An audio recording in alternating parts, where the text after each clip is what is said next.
Ferguson Elementary is slated to receive about $1.5 million in upgrades and improvements if our bond is successful. Those projects include a roof replacement, a heating system upgrade, lighting upgrade, and some significant work around window and wall replacement. Again, these projects will allow us to become more energy efficient and have a payback in the future through that energy efficiency savings. I think from time to time we do experience roof leaks that we have to deal with. So a new roof will obviously take care of that.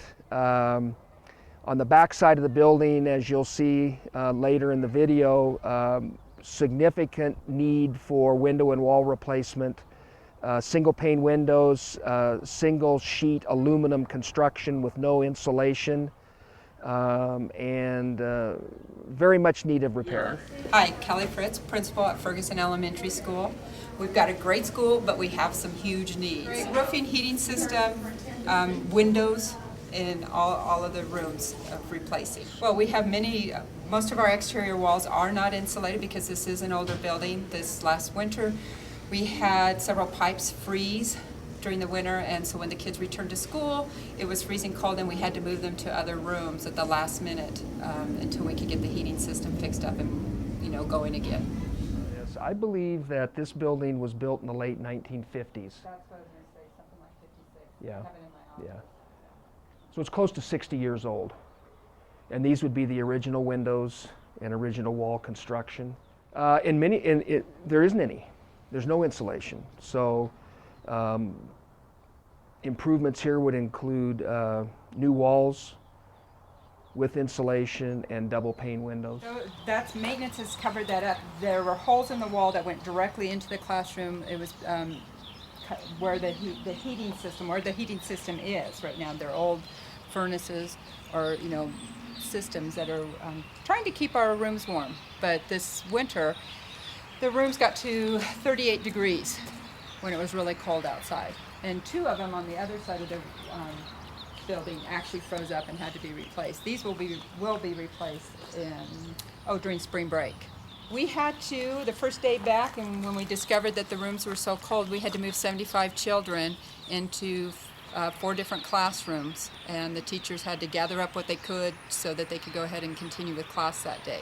And the next day all 4 classes were in different classrooms until we got a system set up and some of the pipes unfrozen to be able to move the kids back in. And this was after we realized the pipes had frozen. We had heaters on them to try to thaw the pipes. And when it finally broke loose, it was probably close to 10 o'clock at night. He checked the rooms right before he left to go home, and in this room in particular, it was flowing. Water was flowing out into the room, and we would have had a huge mess if he didn't just happen to double check the room. And he and the maintenance guy spent pretty much the whole night at school taking care of it. Wow. I know we need snow.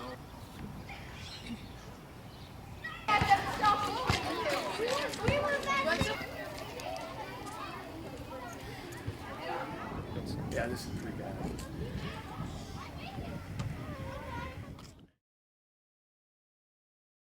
Places that were built later, like Shasta, like Brixner, like Lost River, like Keno, our newest school, they were built better. They were built with brick construction. They're easier to maintain. And if you'll notice on our list, there's not near the projects for those schools because they don't have the need. Oh, there's the bucket. Well, there's that, but there's... Anyway. So is it a leaky pipe or the roof? It looks I like think it's the a pipe leaky there. joint, right in there. But there is a spot up on the roof that they have kind of a makeshift system up there to try to drive